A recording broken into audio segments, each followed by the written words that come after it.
Hello lovelies, in this video we're going to be going through your OCR-A A-Level Biology Paper 2, the paper that we've written for 2024. So this is a really big, this is a really important paper. Not just for knowledge, it's not just dumping everything out, but it's the exam skills that you need to know as well.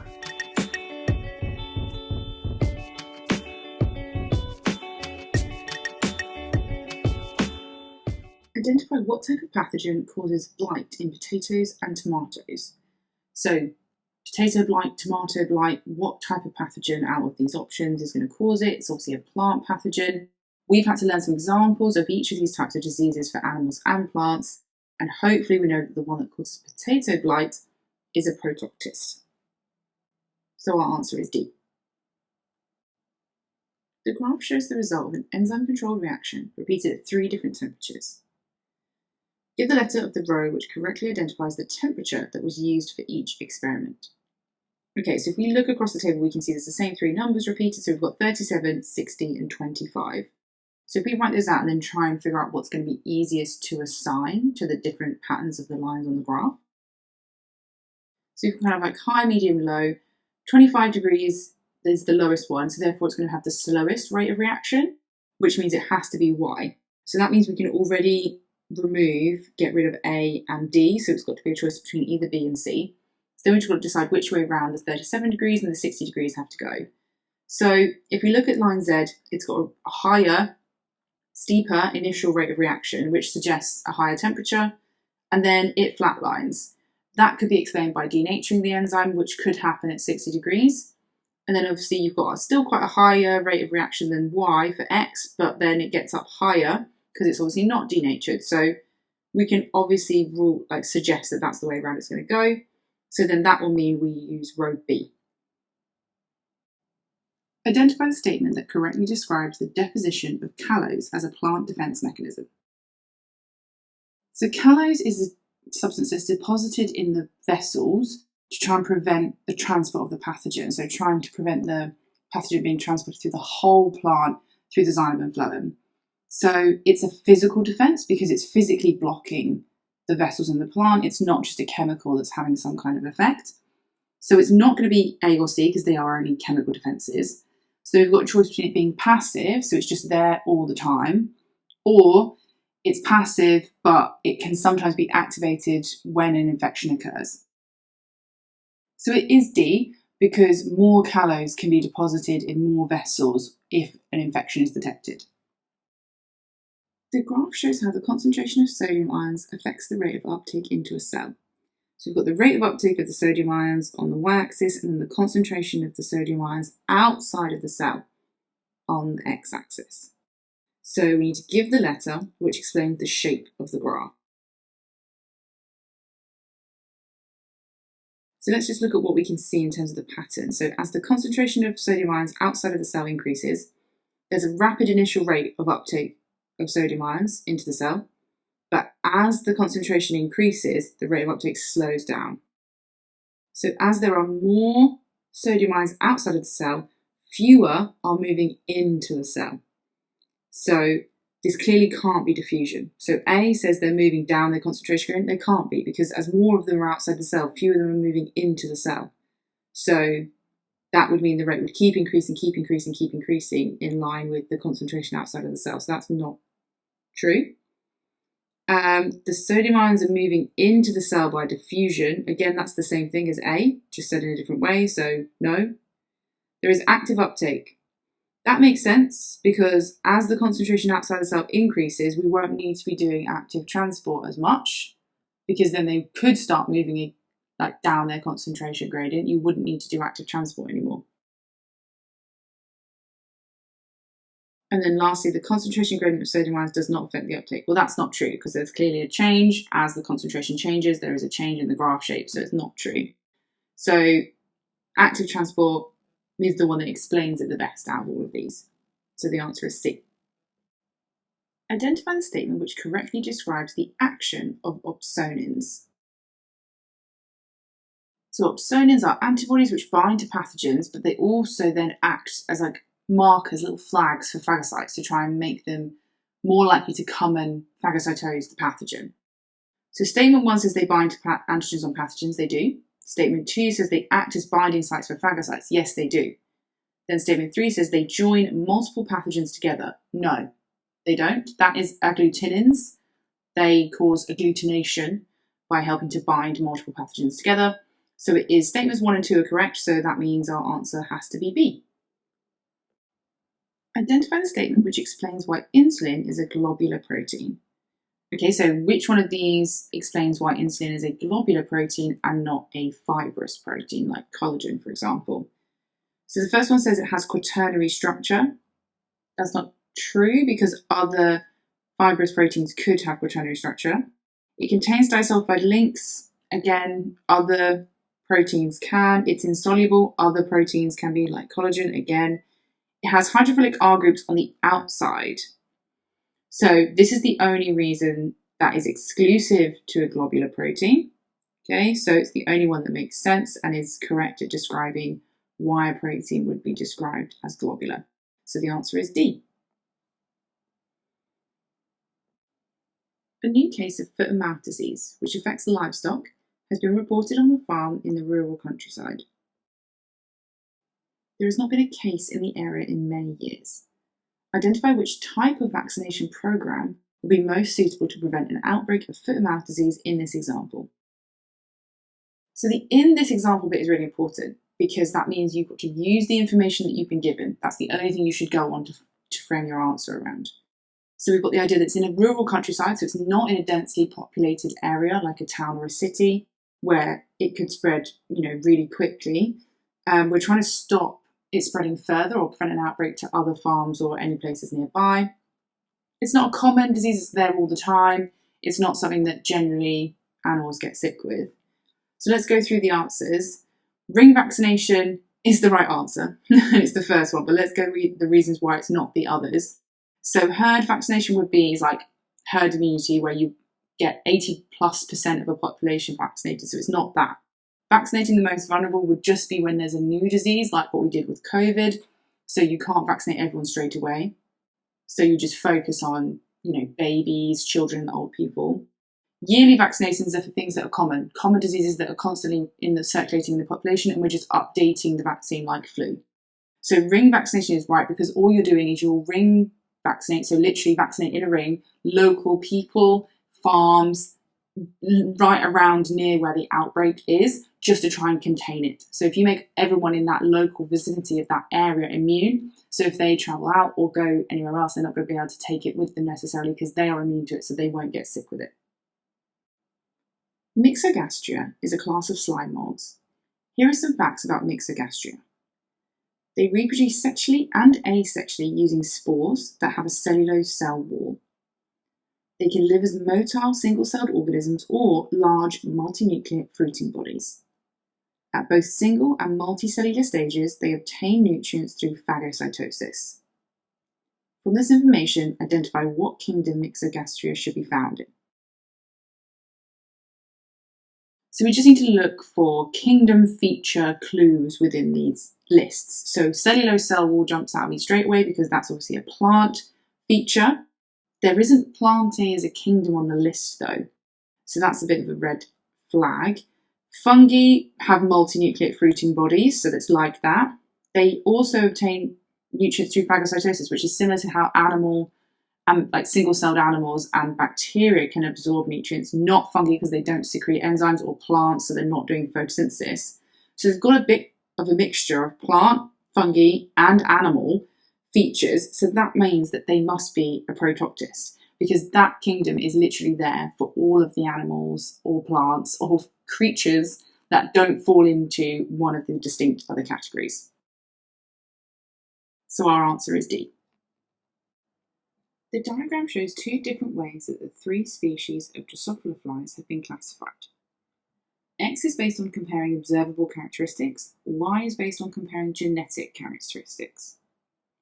Okay, so I write the two above so we just know which one's which, but the Y is the genetic one, so that's obviously a bit more recent, a bit more up to date based on genetics, whereas X is probably an older classification based just on what the organisms looked like. Identify which statement correctly describes the phylogenetic relationship between the three species. Okay, so This is just testing that we know what phylogenetics means, and we know that that obviously has a genetic relatedness component to when we classify organisms. We try and check that based on their genes, how related to each other they are. So we're going to be focusing on Y to figure out which one of these is the correct answer. So if we look at Y, we've got Michelli and Hystericosa are more closely related to each other because they share the same branch point. They share a more recent common ancestor. And Bisariata is the one that evolved first because it's out on its own and is more closely related to their shared common ancestor back in the past. So A says D. Michelli and D. Bisariata share a more recent common ancestor. No, that's the other way around, so that was focusing on X. D. Michelli and D. Hystericosa are more closely related to each other. Yes, that is correct. We've analysed that from the diagram. Check the others. D. Hystericosa evolved first. No, didn't. Bisariata did. D. Bisariata evolved most recently. Again, no, it's the oldest, or it evolved a longer time ago. So we've got our answer then is B. A substitution mutation takes place in DNA. The triplet ATA, which codes for the amino acid tyrosine, is changed to ATG. The mRNA codons for tyrosine are UAU and UAC. The mRNA stop codons are UAA, UAG, and UGA. Identify the effect of the mutation. So we've got ATG is the new bit of DNA after the mutation. So what's the mRNA codon for ATG? It will be UAC, which means that it still codes for tyrosine. Okay? So if it still codes for tyrosine, then that's the one we need to go for in the answer. So the polypeptide chain ends in this mutated codon. No. Different amino acid is added? No. Tyrosine is added? Yes. The mutation results in a different structure? No. So because we're just swapping tyrosine for tyrosine, then it's C. The solution used to extract organelles must have specific properties. Select the row in the table that correctly matches each property to the justification of its use. So we've got ice cold, buffered, and isotonic. So let's start with ice cold. Always go down the column and then we can kind of start to eliminate some. So preventing the denaturing of proteins, preventing enzyme action, that could be a reason for something to be cold.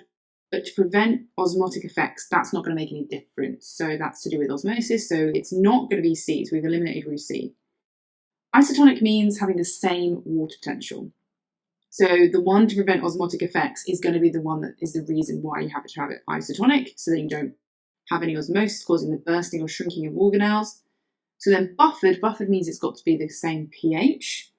So what could pH affect? It could affect enzymes, but it also could affect the denaturing of proteins for the same reason. They're the same reason, aren't they? So therefore, that makes sense that it is D, because none of the others are going to make sense in that row. So it is D. Identify which chemical reaction carried out by bacteria in the nitrogen cycle reduces the fertility of soil. So that means which one reduces or removes nitrogen from the soil, because that's what reducing fertility means here. So A is nitrates to nitrogen gas. So it is A. The answer is A, because that is the reaction that happens in denitrifying bacteria. So it's removing nitrates from the soil, converting it back to nitrogen gas, which then they release back into the atmosphere. So it is A. Let's check the others and why that can't be true. So ammonia to nitrites is nitrifying bacteria, and that's the first stage, like step 1.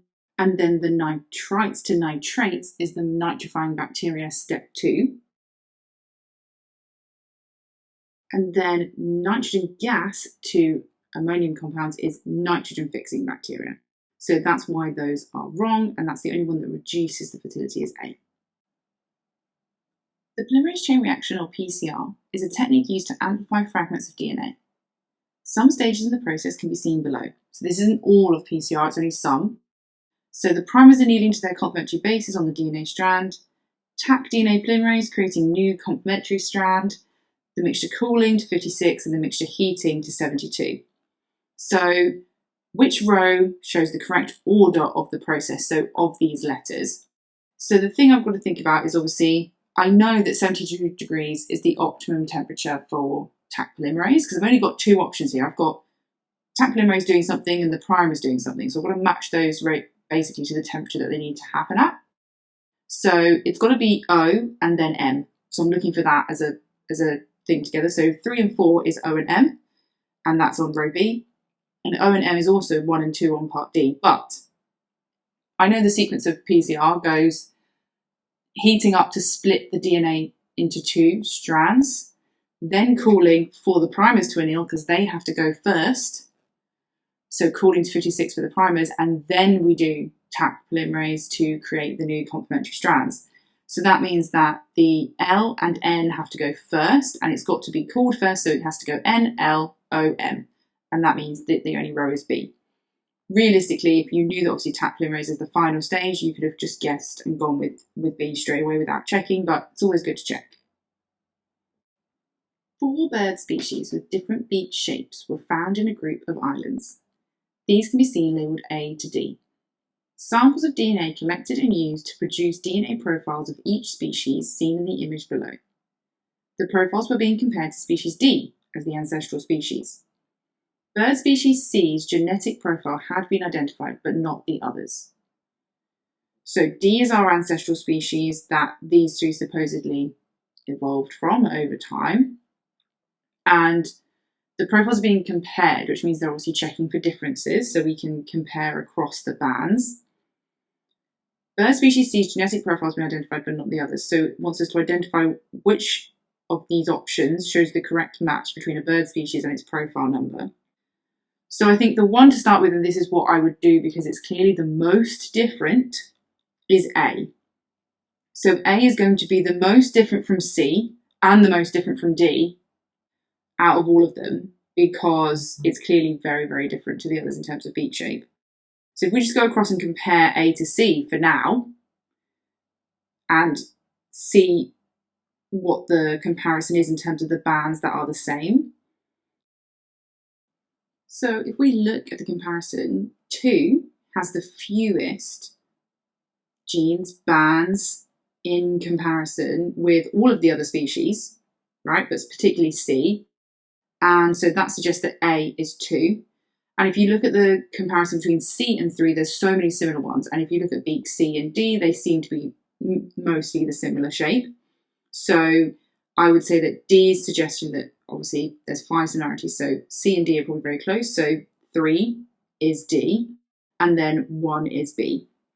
But realistically, all we need to know if we look down these options, it says profile 2 is bird A, and that is the most likely answer and the most easiest and simplest thing we can have done by comparing these bands, because A is very, very clearly very different from all the others, and they would expect you to be able to notice that and notice that the one that has the most different DNA profile is going to be the one that is A.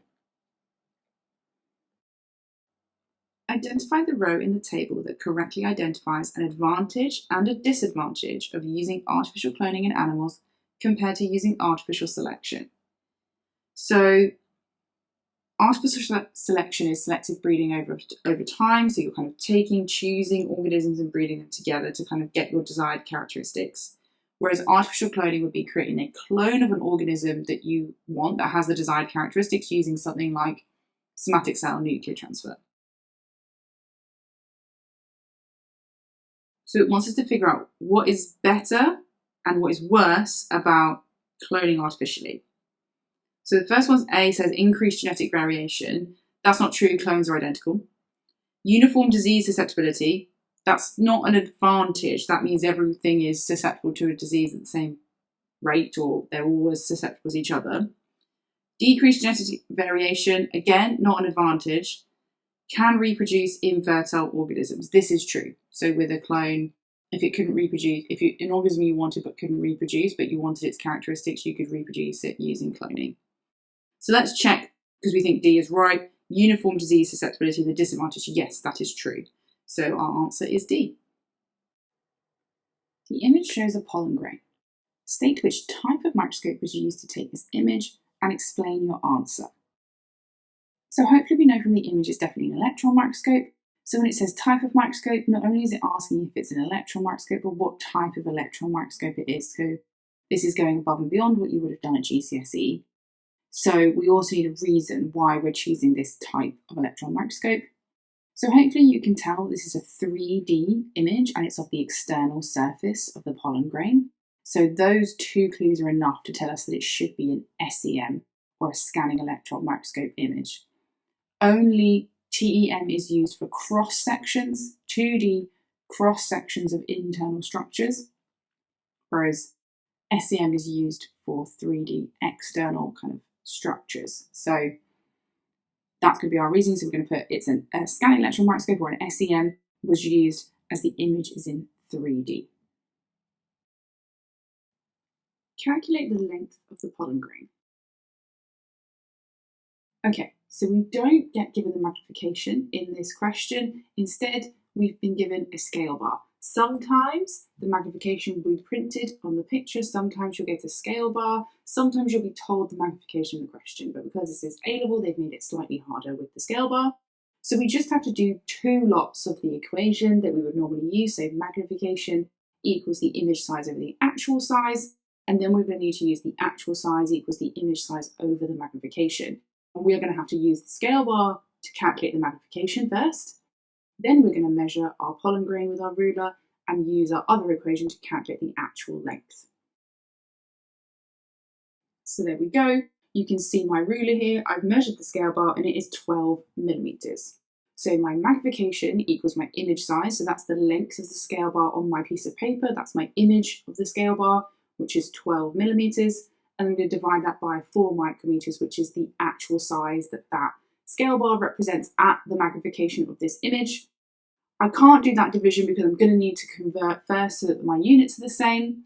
We times by 1,000 to convert 12 millimeters into 12,000 micrometers, and that gives us 3,000 times. So the magnification of the image, it's been magnified 3,000 times from the original size. Now I can do my actual length. So I've not shown you a picture of this, but I've measured the pollen grain at its longest point, and it's about 45 millimeters. Probably they don't really allow much leeway with this because they've measured it and know that it's 45 millimeters. So you normally have to get it spot on. So we're going to do 45 millimeters divided by 3,000, which is our magnification, and that gives us 0.015 millimeters, or in micrometers, which is slightly better, 15 micrometers. So this is a little bit more of an extra calculation than we would normally do for one of these, but what it does is it shows that we can use and rearrange our magnification equation, which we have to know and learn, and we can use our ruler and measure and convert as well. So we've got lots of marks in there. So make sure you show all this working so that you can get marks even if your measurements weren't 100% on point. Also, obviously, your measurements are going to slightly vary from mine, potentially, depending on how you printed this out. So if you did all of this correct working, but your measurements were slightly different, then obviously you can have the marks here. High power microscopes must also have high resolution. Explain what is meant by the term resolution. So explain what is meant by the term questions are basically just a fancy way of saying define. So define resolution basically for 1 mark. So hopefully this is something, a definition that we know.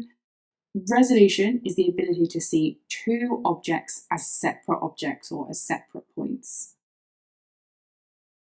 You can also have the mark for saying it's the ability to distinguish between 2 objects. Pollen is produced in the male reproductive organs of flowers. A cell from the plant this pollen grain was collected from had 36 chromosomes. State how many chromosomes would be found in the pollen grain. So this is a meiosis question. So the diploid cells, because they will be coming from the body of the plant, are 36 chromosomes, whereas the gamete, which is the pollen, will be haploid. So they've told us that in the diploid cell it's going to be 36 chromosomes, so we just have to half that number to get the haploid cell because there'll be half the number of chromosomes in the gamete. So the answer is 18. The diagram shows the stages of reproduction after pollination in which the pollen tube arises from the pollen grain, passes through the style, and reaches the ovary of the flower for fertilization. The inner layer of the pollen grain, the intine, is comprised of 2 polysaccharides, pectin and cellulose. In order to elongate the pollen tube, the pollen grain contains pectinase enzymes. Explain how the structure of pectinase enzymes helps to break down the inner layer of the pollen tube. Okay, so we don't really need most of this information. We need to know that the inner layer contains pectin, and we need to know about pectinase enzymes, as in, like, we need to know that it's called a pectinase enzyme. But this really is just an enzyme question. You're just using your enzyme knowledge. So it's asking two things. It's asking to explain how the structure of the pectinase enzyme, so that's going to be something about their tertiary structure, which is their 3D shape, that their active site, that it's specific and complementary. And how does that help it to break down the inner layer? So that's its functions. How does it help it to carry out its function? What will its function be? Because we have made the link between pectinase and pectin. Okay, so we understand and must be able to guess that from this information, pectinase must break down pectin. Okay, because we know that A's on the end makes it an enzyme, and we know that we've obviously got pectin, which we're going to have to break down in order to stretch and grow this pollen grain. So we also have the information that pectin is a polysaccharide, so that must mean it's joined by glycosidic bonds. So our pectinase enzyme is going to break down our pectin by hydrolyzing those glycosidic bonds. That's a bit of biological molecules knowledge as well pulled in here.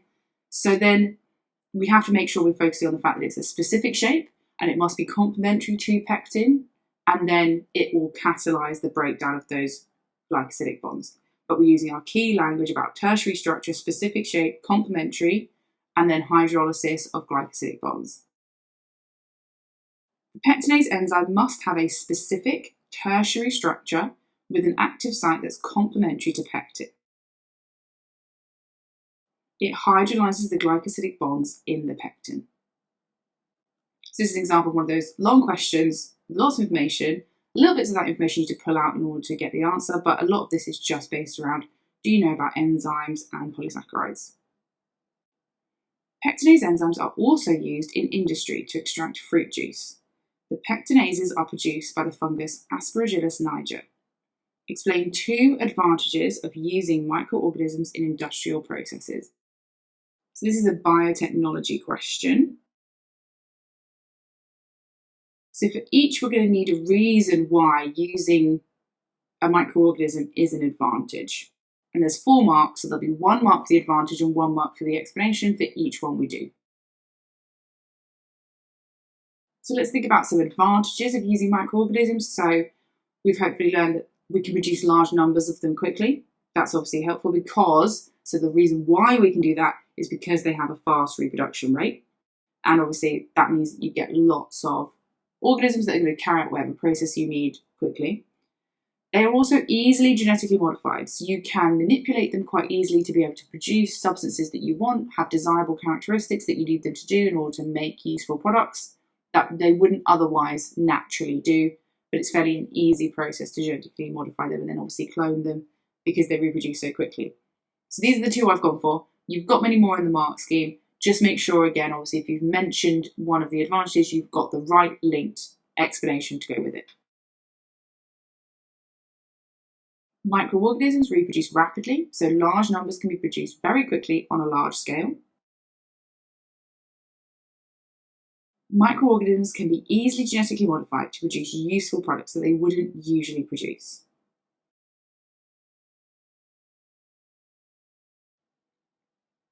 The image shows blood cells viewed under a light microscope. Give the letter that represents a neutrophil. Explain your answer. So we can pick a letter to get a mark, but we need to give the reason how we know from the diagram, from the image, that that cell is the neutrophil.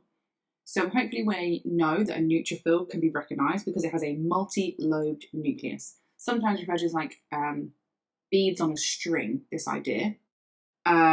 Or we can do process of elimination, but the neutrophil is X because it has this kind of like multi-lobed nucleus where you can see a bit of nucleus and then kind of a little bit of string and then a bit of nucleus and then a string. The large, really large kind of round nucleus is a lymphocyte. And then the kidney-shaped nucleus, where it's kind of like kidney bean-shaped, is a macrophage. So those are the 3 kind of differences between the 3 white blood cells that we should hopefully know and have recognised. And so we can say that X is the neutrophil, and the reason is because it has that multi-lobed nucleus. State the type of immune response that involves cell Y. So when we talk about type of immune responses, we mean like specific or non-specific or humoral or cell-mediated potentially. And cell Y, thankfully, we've already labelled it. It's a lymphocyte. And so basically think about the function of what a lymphocyte is. That's the one that produces antibodies. So that must mean it's involved in the specific response. And if you wanted to go down that route, the humoral response, you can put one, both, either. It will still get you the marks. But I would go with specific as my first idea here.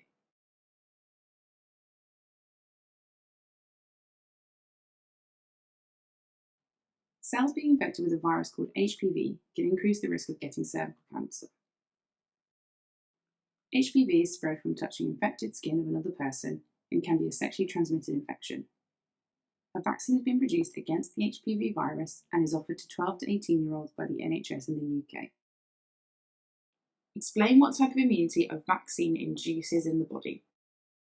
So, what type of immunity? We're talking about active or passive, and a vaccine is an active form of immunity or induces active immunity because antibodies are made, memory cells are made, and the body is making these in response to an antigen. Although it is injected, it's not natural active immunity because you're not being infected with the actual pathogen itself, but it's artificial is what we call it.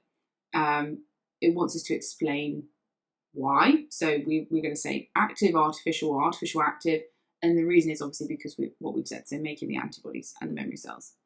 It's a primary immune response, which is another thing, a way you can describe it.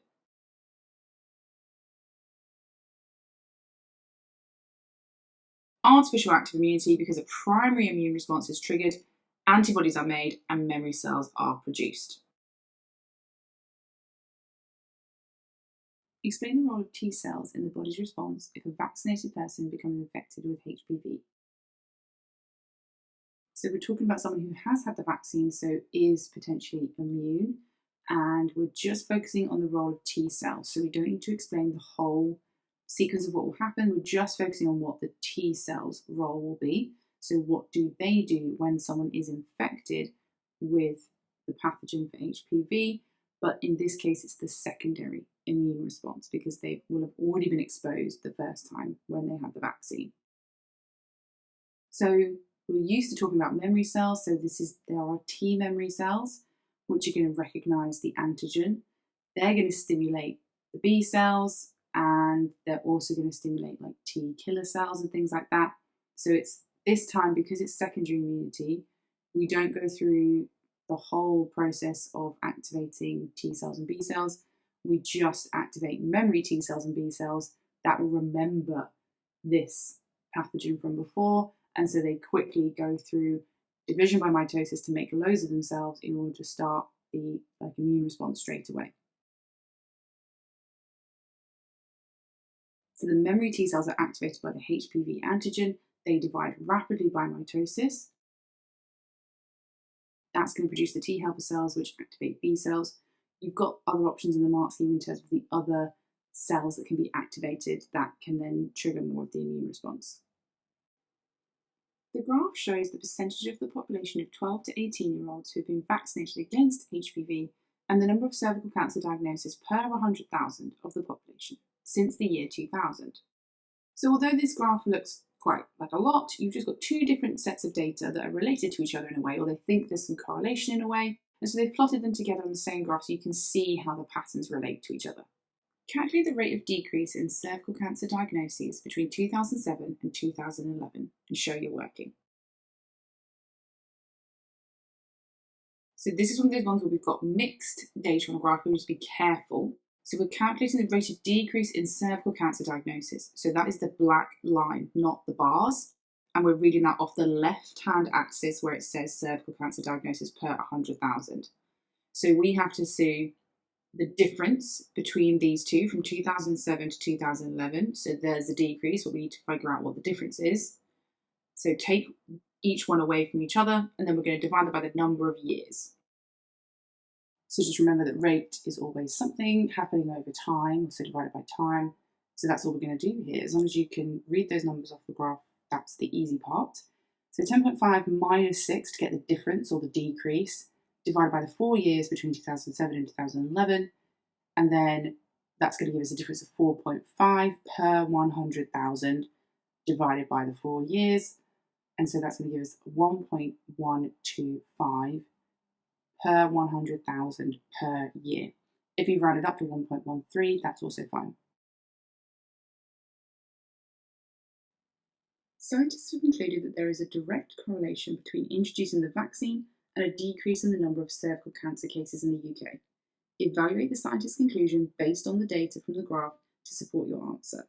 So this is an evaluate question. Okay, so we're basically asking, does the graph and the data in the graph support their conclusion that it's the vaccine that's led to the decrease in the number of cervical cancer cases in the UK? You have to do both sides. So yes, does it support, and how can we see that? And also maybe no, why does it not support that, or what other things could be able to explain this correlation? So in terms of supporting, obviously, as the number of 12 to 18-year-olds that have been vaccinated against HPV increases, then we can see that the number of cervical cancer cases reported has decreased. And it's continued to decrease. Even though it's slowed down, it's still decreasing all the way to 2019. However, the decrease and the steep decrease in cervical cancer cases started in 2004, before the vaccine was used, and that steep decrease is happening when there's only kind of a few, like 10 to 15% of the population vaccinated in terms of the group of 12 to 18-year-olds. So that decrease is probably not being caused by the vaccine at that point.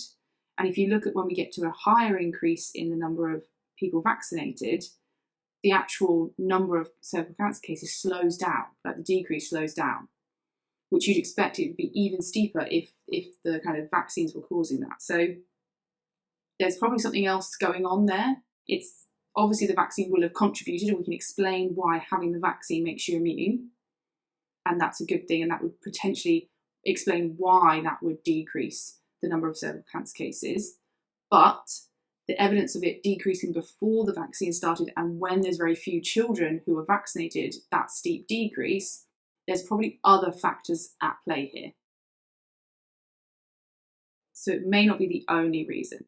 And this is kind of this idea of cause and versus correlation. And there is a correlation, and it's probably part of the reason why there's a decrease, but it's probably not the only reason, and there could be some other things. And when there's a disease, or the prevalence of a disease decreases over time, there's often a lot of factors at play. So things like increased awareness. So more people are aware of what might cause them to get this disease, and therefore they will change their lifestyle, change their habitats, or they will change how they go and get tested to make sure that they are not unknowingly then passing it on to other people. Things like HIV, you can use the similar arguments as to why HIV cases have reduced over time. In part, it's because we have new medication to help stop prevent the spread, but also things like condoms are more freely available. Things like the fact that people are more aware of HIV and how it gets transmitted, so they will take steps to prevent that. And that's happened all in the years since we've sort of researched HIV and know more about it. And this is potentially a similar case here. So you don't always have to say that every bit of data supports. If you can find reasons in the data to show why that might not be the case, and use some of your own knowledge as well, because that's absolutely fine, especially when you're kind of speculating why something might not be completely the reason that something has happened, you can definitely use your own knowledge here. So I'm going to go through my answer, and kind of you can see where I've picked up the marks, and I've tried to make sure I've talked about data from the graph and talk about both sides of the argument. So the graph does show that as the percentage of the population vaccinated against HPV increased from 2005, the number of cervical cancer cases has fallen. However, there was a decrease from 2004 to 2005 before the vaccination programme began, and the sharpest decrease in cancer cases occurred when very few children were vaccinated.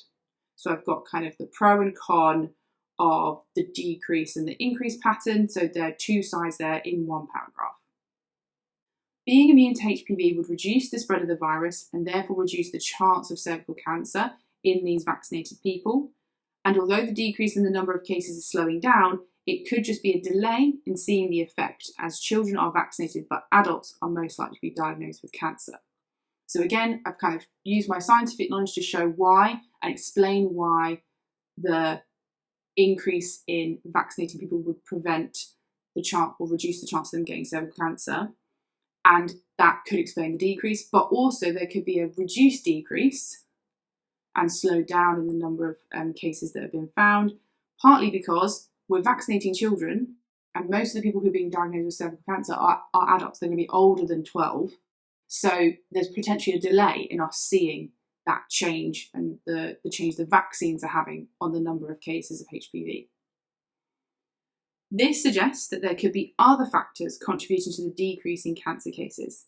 Since 2004, there could have been an increased awareness of the link between HPV and cervical cancer, so more people will try to protect themselves from infection or get regular tests to check for infection. And that means that they obviously wouldn't then pass it on as well. So I've then, sort of my last paragraph is saying that although the data has shown some evidence, there's also some evidence against supporting it, and therefore there could be other reasons, and these are my other reasons. You don't even have to go to that final paragraph in your answer to get the full 5 marks, because we would have got, or it's easy to get 5 marks just from talking about the data, just from giving some numbers. I didn't actually provide any percentages or any sort of difference in numbers or calculation to show how the data could actually support the points that I've made. So you can get extra marks for that, and you can obviously, you need to have some discussion points that show that it might not support the conclusion, but there's obviously lots there that you can say, and there's so many marks available in that mark scheme. One thing we didn't talk about was obviously statistics. So obviously, if you were going to show or trying to show that there's a direct correlation occurring, then you need to make sure that you actually plot the two variables against each other like a scatter plot, and then you could do a statistical test. You could use the correlation coefficient to show if there's a significant relationship or not. So that is something that we could have talked about that they could have done to actually show that direct correlation. The diagram shows an ocean food chain and the energy transfers between trophic levels. Name an essential group of organisms that is missing from this food chain. So we've got phytoplankton, zooplankton, herring, and yellowfin tuna. The group of organisms that's missing, so it is a group, so it's not a species, it's not even necessarily saying it's a trophic level, but the way these food chains would kind of cycle back would be through decomposers. So decomposers are part of food chains because they complete them. So when any organism dies or there's any waste material from these organisms, that is obviously broken down by decomposers and recycled those nutrients back so that phytoplankton or other producers at the start of food chains can then reuse that biomass and start again. So it is decomposers. In this ecosystem, the gross productivity of the zooplankton is 24,525 kilojoules per metre per year. About 5.7% of energy in the herring is used to produce new biomass. Calculate the energy stored in the new tissues of the herring. Give your answer to 2 significant figures. So gross productivity, or GP, so that's like the total biomass produced by the zooplankton in a year, is that big 24,000 number. Then 5.7% of energy in the herring is used to produce new biomass. So 5.7% of what the herring takes in from the zooplankton is going to be used to make new biomass. The rest is obviously going to be used for respiration, released as heat energy, used for movement, etc. So they only take 12.7% of that productivity from the zooplankton, and then they only use 5.7% of that 12.7% to actually produce biomass. So we need to do 12.7% of the big number, and then 5.7% of that 12.7% to get the answer. So this is like, we're basically calculating the net productivity of the zooplankton and then the net productivity of the herring effectively. So we're going to do 24,525 times 0.127, and that gives us 3,114.675. I wouldn't round any numbers when you're doing stuff like this until the very end, just to be on the safe side. So we then take that number and we do times 0.057 to get the 5.7%, and that's going to give us 177.53. It wants our answer to two significant figures, so we have to round all the way up, so we get two numbers and then a 0 to get that to two significant figures. So the closest whole number that we're going to get then is 180. Explain why the transfer of biomass to the next trophic level is not 100% efficient. So this question is just asking us to give the reasons why some biomass is lost between levels. So why does not 100% of it go across each time? And we were just sort of talking about that when we talked about the kind of gross versus the net productivity. So it's because of respiration. So some biomass is used in respiration to provide energy for various processes like movement, active transport, all of those other things. And so therefore some of that energy is also lost as heat in that respiration reaction. So I've put both here. So using respiration is the main point here, but I've also mentioned kind of it's lost as heat, or it can be used in other processes such as movement. Phytoplankton live in the upper parts of the ocean, and large blooms occur between March and May at the start of spring. The biomass transfer efficiency is the highest during a bloom. Suggest why. So the transfer efficiency is going to be higher because more biomass is there to be able to be transferred. And it says it's highest during a bloom. It tells you a bloom, or we should hopefully know that a large bloom is where there's lots of growth of these plankton in one go. And the phytoplankton obviously produces, and it's saying that the bloom happens at the start of spring. So why is there a bloom? Why is there greater growth? Why is there therefore more biomass? And so thinking about the things, if they're living in the ocean, they say they're living in the top of the ocean, they're producers, which means they must absorb light energy. At the start of spring, it's going to be warmer, it's going to be sunnier. So I'm going to go with the fact there's more light and therefore more photosynthesis. This is one of those questions that's a suggest question, so it's suggesting how you use your knowledge and sort of the bits of information that's been given to you from the question. If you know there's producers, you know there's tons of them growing in the start of spring. You've got a lot of information there to kind of lead you to this idea that more light, more photosynthesis, and therefore there's more biomass being produced in order to transfer it. So the light intensity increases, so the rate of photosynthesis increases and more biomass is produced. You've also got the option to do temperature. So it's warm and sunny. So I went for sunny, but you can go for warm and talk about the increase in temperature, increase in the rate of photosynthesis still, because that's the reaction that's going to produce the biomass in the producers. Some stocks of yellowfin tuna are being overexploited. Explain the impact of this on the zooplankton population.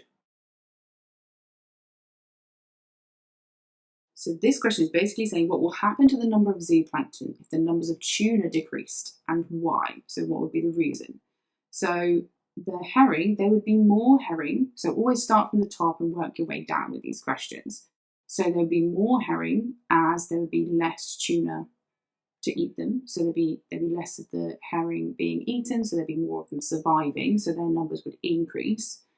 That would mean that there would be less zooplankton because there'd be more herring to eat them. So more of them are being eaten because there's more herring. And therefore, our answer is what will happen to the zooplankton. Their numbers will decrease. Why? Because more herring are going to be eating them because less herring are being eaten by the tuna. So there's obviously a few ways you can write this. It's quite simply done in the mark scheme. So I'm going to write it as I would explain it. So the number of zooplankton would decrease because then we know we've definitely got that mark for that first point. There'll be more herring to eat them because there are fewer tuna eating the herring. And I've added that last bit because that makes sense to me and that explains how I understand what I'm talking about, but probably wouldn't necessarily need that last sentence to actually get the second mark.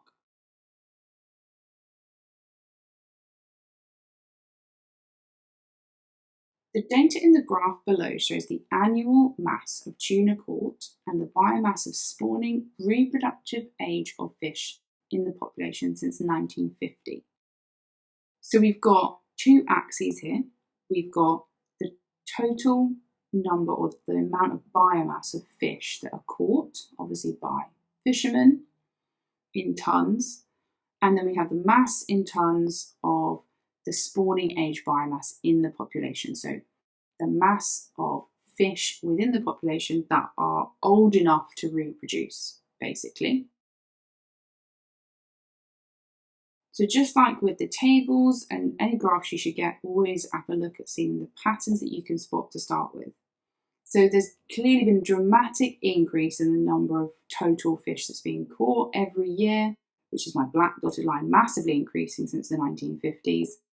And there's clearly a decline, or there's fewer reproductive age fish in the population left. So that's been decreasing, whereas the total number of fish being caught has been increasing. To explain how the graph shows that the population of yellowfin tuna is being fished unsustainably. So remembering what being unsustainable means, it's about not leaving enough for future generations. It's about taking more than can be replaced naturally. So we already have our first and second point, the two descriptions of the patterns that we saw in the graph. And then to get our third mark, we have to then specifically say how those two bits of information demonstrate that it's not sustainable. And it's because obviously not enough fish of reproductive age are being left behind to breed to replace the fish that are being caught.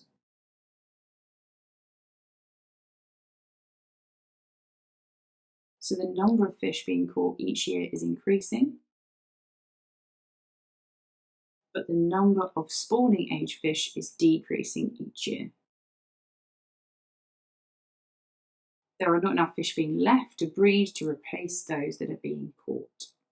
You've got some more slightly alternative wording in the mark scheme, but that's the idea of kind of having your two bits of description of the data in the graph, the patterns, and then a link to explain how you understand that that means it's unsustainable. Describe how the mark release recapture method can be used to estimate the number of spawning age fish in the population. So describe how it just wants steps in the process. So steps in the process, how would you actually carry out the mark release recapture method? So we hopefully know this. We've got to talk about sampling, so capturing a sample of the fish, marking some individuals, in this case specifically the ones that were spawning age or young enough to breed, release them, and then resample again to calculate the proportion of marked to unmarked fish in the population, in the sample that you catch, and then that can be estimated up to the population as a whole.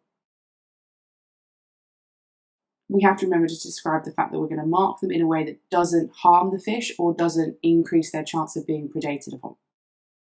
So we're going to collect a sample of fish. We're going to identify the young or the spawning age fish and mark them in a way that doesn't harm them or increase their risk of predation. Release the fish and resample after a long enough time for them to reintegrate. So you don't just put them back in the ocean and then a second later or half an hour later take them back out. You have to let them reintegrate, and then when you do get that resample, you would count the number of marked and unmarked fish, or count the number of marked fish as a proportion of the sample. In some places, tuna are caught and farmed in captivity inside large pens in the sea. Explain why these fish grow faster. So it would reasons why being raised in a pen in the sea or being farmed increases growth compared to being in the ocean. So this is a bit referring back to the energy transfers. So this idea that if you control farming in a certain way by preventing the movement of your organisms too much, they're going to need to do less respiration for the energy to move around, or in case of farming, it would be kind of maintain their body temperature or things like that. So because they're going to not move as much because they're in pens, but also they don't need to go and hunt food because they're going to be given lots of food. That food is obviously going to help them grow faster as well because they're going to be given plenty of it, lots of it, and be high nutrient food. And also that means there's less respiration required there.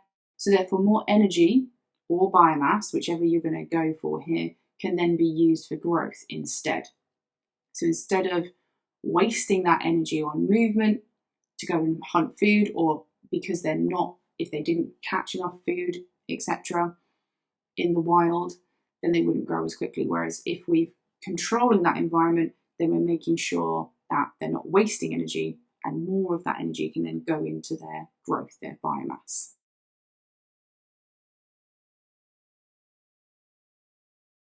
The fish in pens cannot swim around as much, and they do not need to hunt prey as food is provided.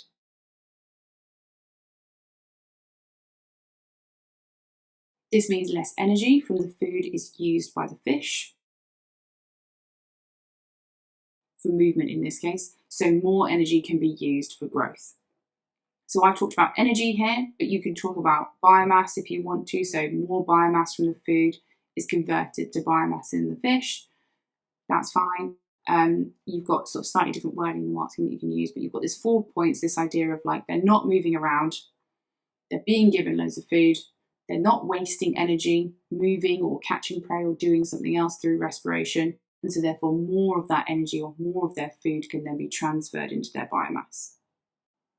Yellowfin tuna are fished in the Indian Ocean. Give 2 measures that an international agreement could impose to help reduce overfishing of yellowfin tuna. So this is really just giving 2 kind of measures that would be sustainable fishing rules, regulations that they could impose. We just have to state them.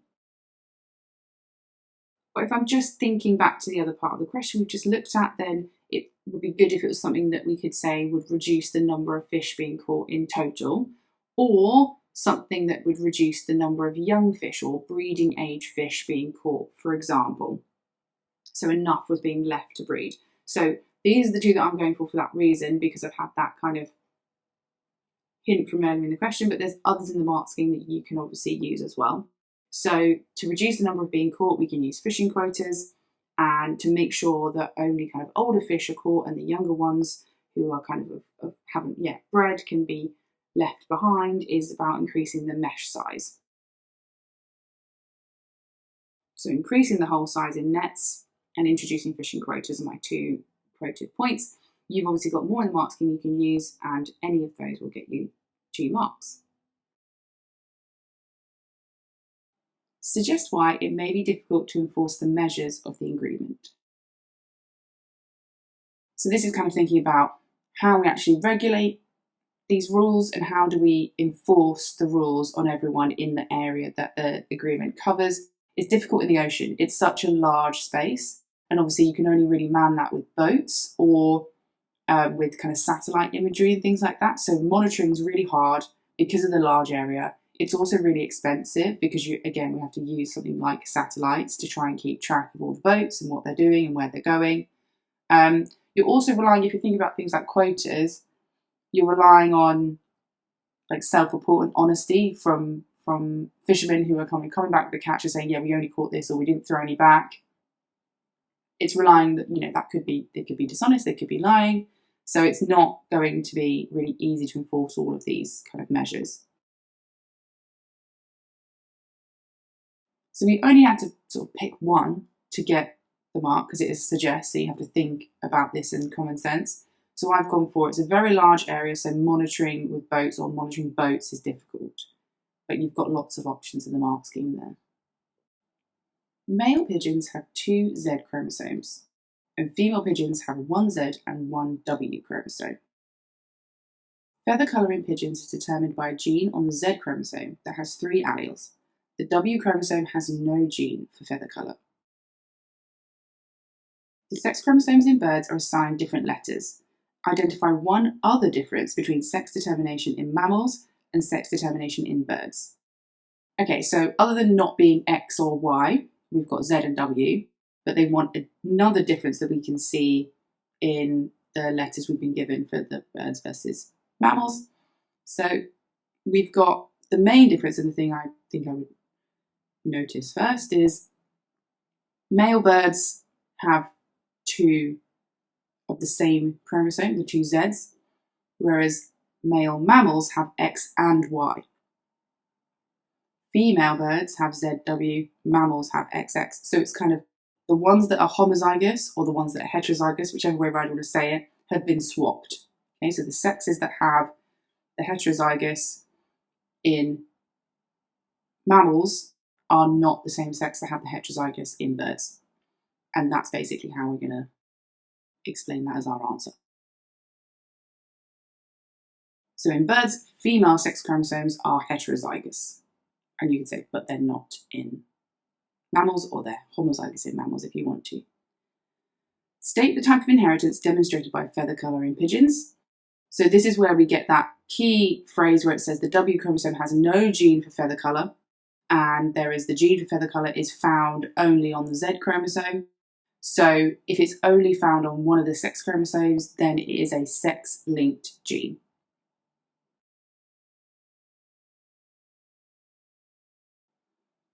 Give the genotypes of the following. A homozygous blue male. So this is where we're going to be using our table. So let's break down what it's asked us to give first of all. So homozygous meaning it's going to have two alleles that are the same. It's going to be a male, so we know that means it's going to have ZZ, and it needs to be blue in terms of feather colour. So we need to do ZZ, then go to the table to find the blue alleles, and the only one of those two options that is homozygous, so two alleles the same, is capital B, capital B. So we're going to do ZB, ZB. Remember, with sex linkage, you put the allele, kind of the letter superscript above the sex chromosome. Then it wants a brown feathered female. So female is going to be ZW. Brown, there's only one option, which is CC. And this time we just have to remember that there is no allele for feather colour on the W chromosome, so we can just put a C on the Z chromosome, and that's it. Nothing on the W. A pigeon breeder mates a homozygous ash red male with a blue female. Complete the diagram to show the probability of getting an ash red female. So the ash red male is already filled in for us, so then we need to put in the blue female. So ZBW nothing. And then we're going to put the gametes in. So the ash red male can only have ZA gametes, that's all it can produce, whereas the blue female can either have ZB gametes or W gametes. And then I'm just going to move this to give us a little bit more space. So we're going to do our Punnett square. So we're going to do ZA against ZBW. This is hopefully fairly straightforward. And then we just need to fill it in. Same as we were with the normal Punnett square, we're just doing the letters superscript above the sex chromosomes. So we have to have both in there. So ZB, ZA for the two top rows, or ZA, ZB, doesn't really matter which way around you do it. And then ZA, ZW for the bottom rows. So that means we've only got two possible genotypes of the offspring, either ZA, ZB or ZAW, which means we can only have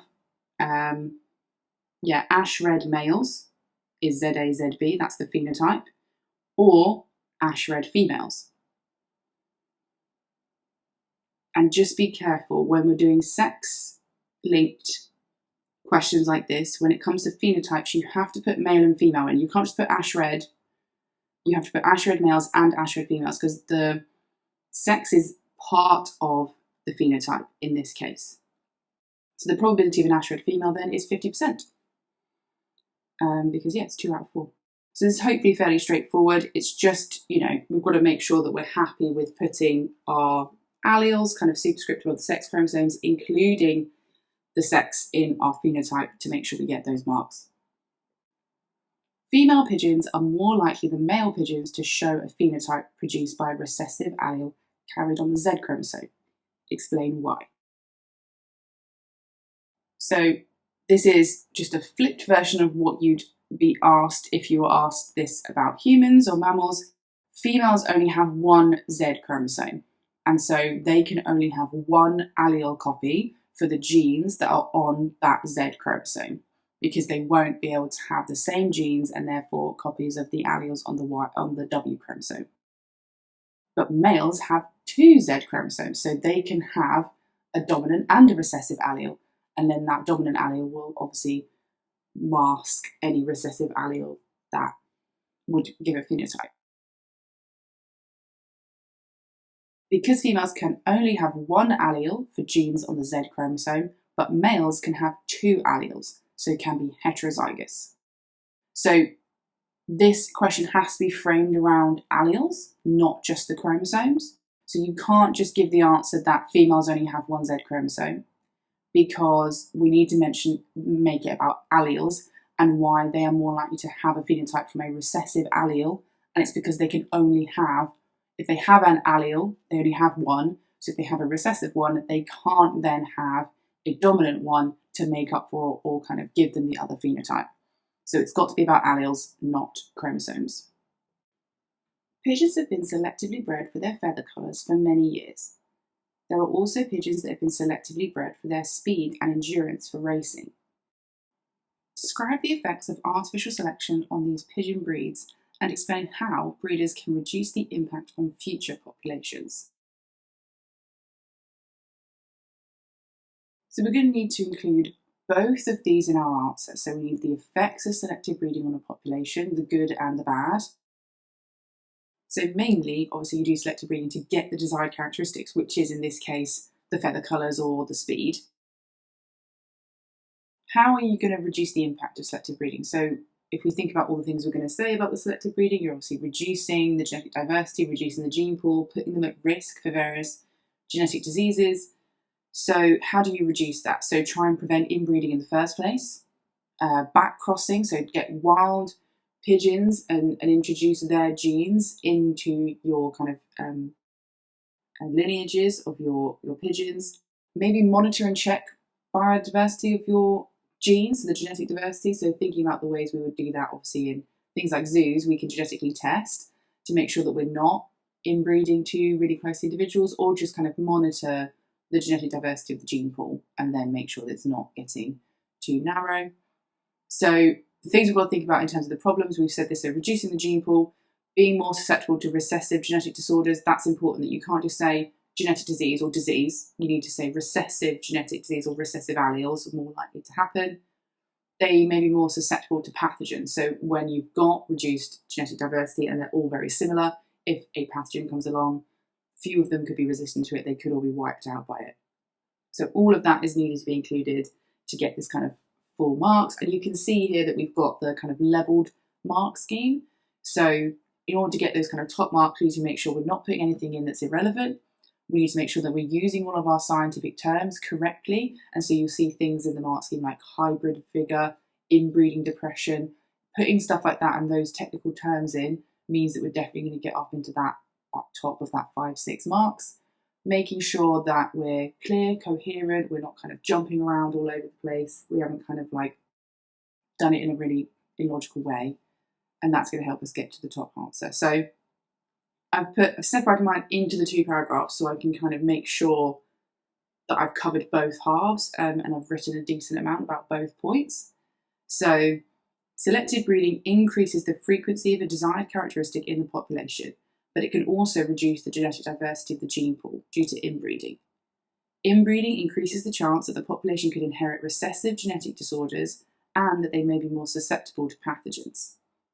To try and reduce this impact, pigeon breeders could try to avoid breeding very closely related individuals or backcross using wild birds to try and increase hybrid vigour.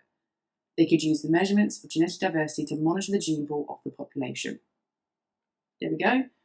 Probably would be 5, maybe 6 marks, but I haven't used as many terms as I could have, like inbreeding depression, or talked about measuring the heterozygosity of my population as something you can do to measure the genetic diversity. There's some other technical terms I definitely could have put in there, but we've got that kind of logical answer where we've talked about one of the separate points. We've given multiple points for each. So I've given multiple reasons why selective breeding is good for the desired characteristics, but also bad, given at least 2 to 3 reasons for that. And then also given at least 2 to 3 reasons of how they can increase the chance of them not getting so inbred as part of monitoring the population. So you've got to have multiple points for each side, explained well, logically, clearly, with your terms presented as well as possible. Many organisms display adaptations to their environment, and sometimes organisms that depend on each other have evolved adaptations together over time. One example is the peccary and cactuses in desert habitats. So just in case you're not sure, the peccary is the pig and there is the cactus. The table below shows some different adaptations of both organisms. Tick the box to show the correct type for each adaptation. So the cactus being covered in spines, that's part of the plant, so it is part of the plant's anatomy. Peccaries eating cactuses with fewer spines, that's a behavioural choice. Cactus is producing oxalic acid, which can cause diarrhea. That's a chemical, so it's something that happens within cells that is produced, so it's a part of its physiology. And peccaries, having a specialised structured digestive system, is going to be, again, part of the anatomy of the peccary, part of the body, so that is anatomical. So we've got anatomical for the digestive system and the spines, we've got behavioural for the choice of eating the cactuses, and then we've got the physiological for the oxalic acid. Apart from spines, explain two other adaptations of the cacti to the desert habitat. So this is an adaptations of xerophytes question. This is thinking back to like adaptations that plants have to the desert conditions to reduce water loss.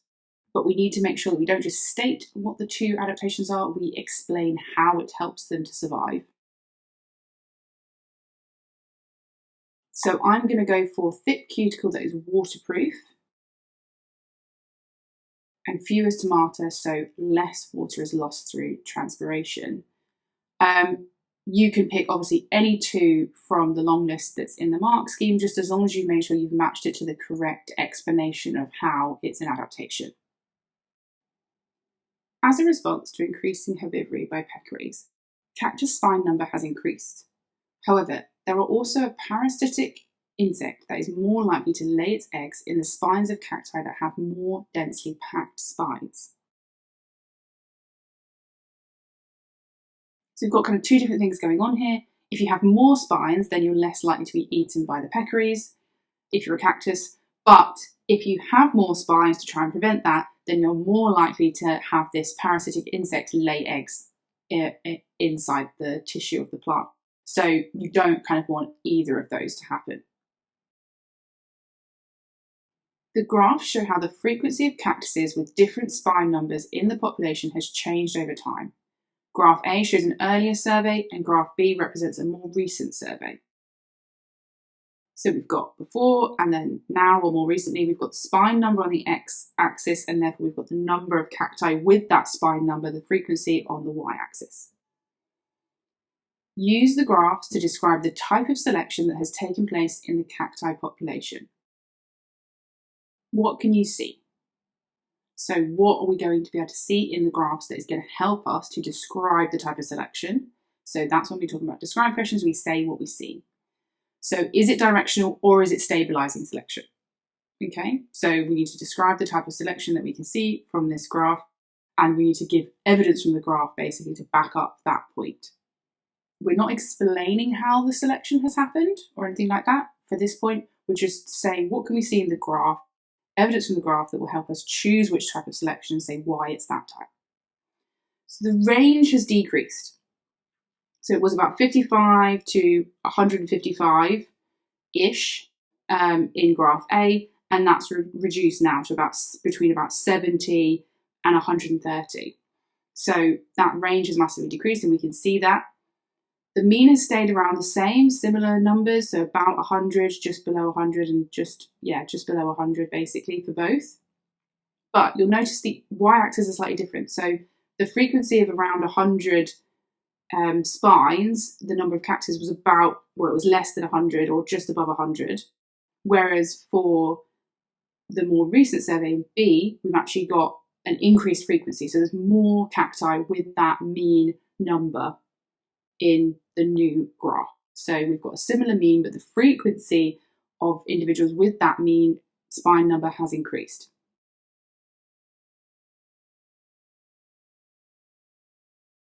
So hopefully this should lead us to the conclusion that it's stabilizing selection, because we've got few at the extremes survived, and that's why our range has decreased, and clearly more are surviving around the mean number, which is why that frequency increased. So that all of that information is enough from the graphs to get us the 3 marks here. The graph shows that stabilizing selection has occurred because the range of number of spines has reduced. So I'm going to get a mark for stabilizing. I'm not going to get a mark for the range though here because I didn't include data from the graph. So if you're going to talk about the range decreasing, you should talk about the difference in the data. I'm going to get a mark for saying the mean has stayed very similar. Okay, so that will get me a mark around 100. and the frequency of cactuses with the mean number of spines has increased. Okay, so I'm going to get a mark for stabilising. I'm going to get a mark for talking about the fact that the mean stayed very similar, around 100. I did quote that number, so I get that mark there. And the frequency of cactuses with the mean number of spines has increased, so I'm going to get that mark. If I talked about the range and actually given some data points, numbers, then I could also have got that range mark. Because it says use the graphs, you should always try and quote data. And that was my fault for not doing that. Explain why these changes in the cacti population have occurred. So now we're explaining why we saw all those changes that have showed us that stabilising selection is happening. So why was it happening? So we go back to the start of the question and that information it gave us about the two different selection pressures. So the idea of the peccaries and then also the parasitic wasp. These two are two selection pressures that cause the mean to be more favourable, and you're more likely to survive if you're somewhere in the middle than if you have too few spines or two more spines. So the mean clearly increases survival, mean number of spines, because that has the greatest frequency. And all the ones that had the extreme, so too few spines were eaten by the peccaries, and too many spines had too dense spines, and therefore they were parasitised by the insect.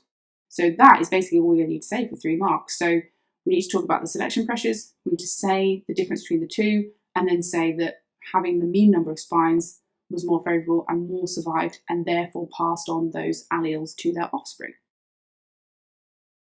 So the peccaries and the parasite are both selection pressures.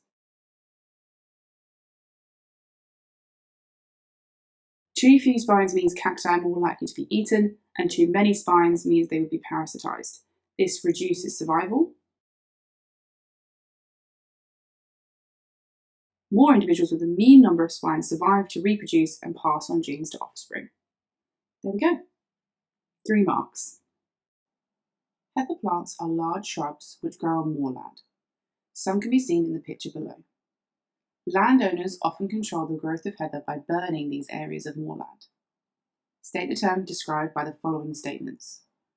What is the type of succession which occurs after the burning of moorland? So by type of succession, it means either primary or secondary. After the burning of the moorland, there'll still be soil. So when we're not going from bare rock, nothing, it's going to have soil. It just be kind of starting again from there with the plant life. So it is secondary succession. What's the type of community produced when full succession is diverted or prevented in this way? This is a kind of another way of saying deflected. So this is asking basically what happens, what type of community is formed when we deflect succession, so we're not allowing it to go to the full climax community. What type of community then do we form? And that is known as the plagioclimax community. Explain why farmers may want to periodically burn the moorland to remove the heather. So the clue here is farmers. So why would farmers want to burn moorland and remove the heather, which is obviously the large shrub plant that mentioned in the start? So they're going to want to graze livestock on this moorland. They're not going to want to grow crops or anything because it's sort of hilly, like in the picture. It's describing and showing you that it's not kind of a flat field, but they could graze their animals there. So by periodically burning it, we've just said, what does that do? It creates that plagioclimax, so we prevent those large shrubs from growing. And that's obviously going to mean that there's more kind of smaller, low-level plant material that the livestock can eat. They're not going to eat big shrubs, and also it means it's sort of a bit more open so that they can get and manoeuvre around these big shrubs. So you've got kind of 2 options here. You can either talk about having new, fresh plant life growing up from the ground, that then there's suitable amounts of that for them to eat, or just prevents the large shrubs from growing and getting in the way so that the land is useful or suitable for grazing livestock. A student was investigating the presence of a heather species on 3 different moors across Cornwall. They wanted to find out if they grew successfully on each moor or if one moor was better suited to the growth of heather. Write a suitable null hypothesis for this investigation. So a null hypothesis is where there's no change or there's no difference or there's no relationship. It's a negative of what you kind of think might happen or expect to happen. So the question stem is telling us that they're looking to see if one moor has more heather plants than another. So the negative of that would be that there is no difference in the number of heather plants on each moor.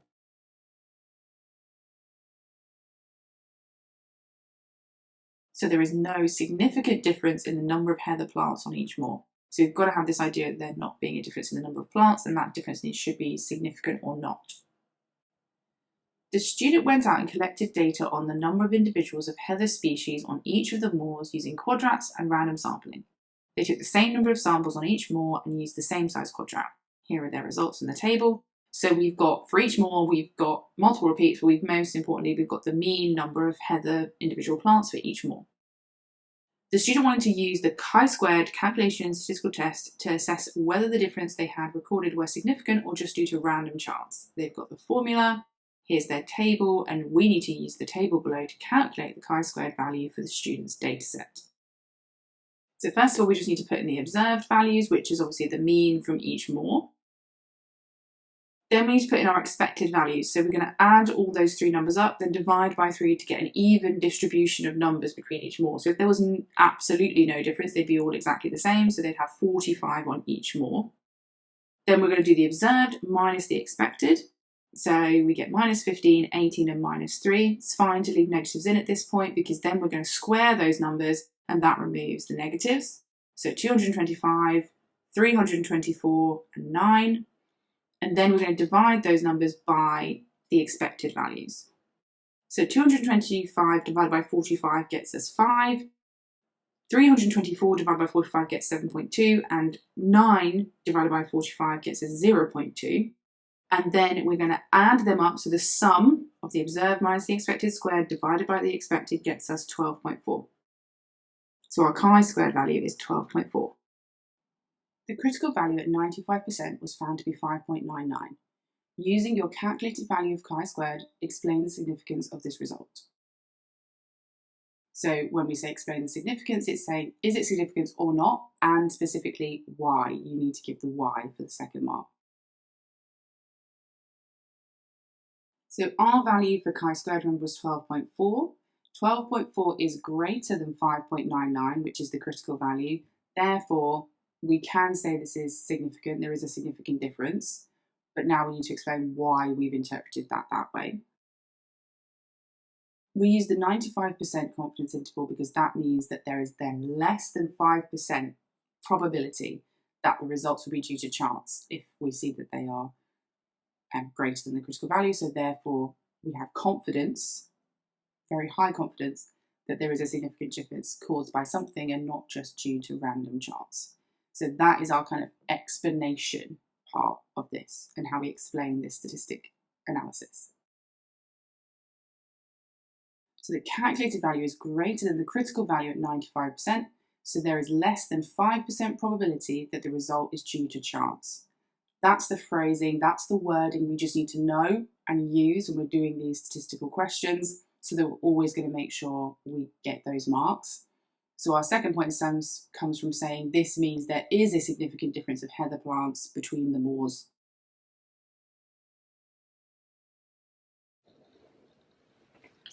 Ouch!